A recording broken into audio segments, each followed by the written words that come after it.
Hi friends, இப்போ நம்ம Pandya source பார்க்க போகிறோம். பாண்டிய சோர்ஸில் வந்துட்டு நம்ம தங்கமயில் இருக்காங்களே, அவங்க வந்து சரவணன் வர்றதுக்குள்ளே எப்படியாவது அந்த ஆஃபீஸை கண்டுபிடிச்சி போய் ஆகணுமே. எந்த தெரு ஓடுறா கைப்புள்ள அப்படின்னு சொல்லிட்டு இங்கே பெல்ட்டி அடிக்கிறதும் அங்கே பெல்ட்டி அடிக்கிறோம். ஐயோ போகிற வழியில் புல்லட் பாண்டி இது அது இல்லை அப்படிங்கிற மாதிரி ஆயிடுச்சு. ஒவ்வொரு மிருகமாக துரத்த ஆரம்பிக்குதே அப்படிங்கிற மாதிரி ஆயிடுச்சு இவங்களோட மைண்ட் வாய்ஸ். அதுக்கப்புறம் அப்பாடா ஒரு வழியாக அந்த தெருவுக்கு வந்துட்டோம், ஓடுறா கைப்புள்ள அப்படின்னு சொல்லிட்டு சர்ற அப்படின்னு ஓடிட்டாங்க.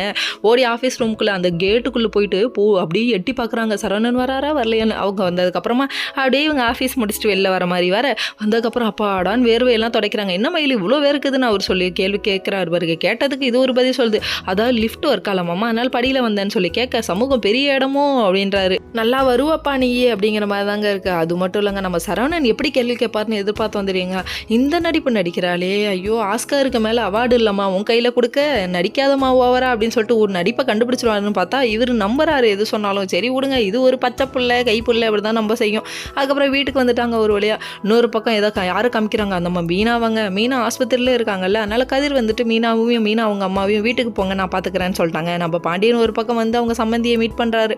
இதெல்லாம் பார்த்தோன்னே மனசு குழுன்னு ஆயிடுச்சு அவங்களுக்கு. அதுக்கப்புறம் நம்ம கதிர் ஒரு பக்கம் இதுக்கப்புறம் உங்கள் மாமனார் சரியாயிடும்னு சொல்லிட்டாங்க. அதுக்கப்புறம் எல்லாரும் வீட்டுக்கு வந்துட்டாங்க. வீட்டுக்கு வந்ததுக்கப்புறமா நம்ம பாண்டியன் முன்னாடியே கோமதியம்மா நீ யாரு கூடயோ ஒரு பையன் கூட நின்று பேசினியா, ஒரு அக்கா சொன்னாங்கன்னு சொல்லி கேட்க நான் இல்லை அப்படின்னு சொல்லிட்டு சமாளிக்குதுங்க. பாவம் இந்த பொண்ணு நம்பி ஏமாறுதுங்க. நம்பாதே சொந்தத்தை நம்பாதே, நிற்காதே தெருவில் நிற்காதே. இந்த பாட்டு ஞாபகம் இல்லையாம்மா, ஞாபகப்படுத்துகிறேம்மா, நல்லா தெரிஞ்சுக்கோமா அப்படிங்கிற மாதிரி இருக்குது. Okay friends, next